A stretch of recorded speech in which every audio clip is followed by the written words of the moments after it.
So hello everyone, LG ने अपना नया मॉडल 2025 का इंट्रोड्यूस कर दिया है। जो मेरे पीछे आप देख सकते हैं, लुक एट दिस। स्टार्ट कर दिया, ये स्टार्ट हो गया।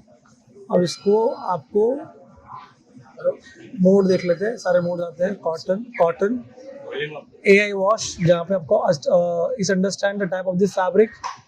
कॉटन प्लस टर्बोज 39, जहाँ पे फ्रंट लोड में 1.5 घंटा लगता है, इसमें खाली 39 में वॉश हो जाएगा। मिक्स फैब्रिक क्विक 14, सिर्फ 14 में वॉश साइकिल कंप्लीट कर सकते हैं। डेलिकेट फॉर नो, यहाँ पे लिखा है सारे वो ऑप्शन आप इसमें कर सकते हो। ठीक है, easy care, hand and wool, microplastic care, activewears, allergy care and tub clean. So these are all functions available which can use smartly to this washing machine.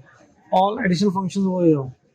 Now the AI 2.0 digital dial, ez-Dispense जहाँ पे auto dose system दिया हुआ है, TurboWash 360 and Steam Plus.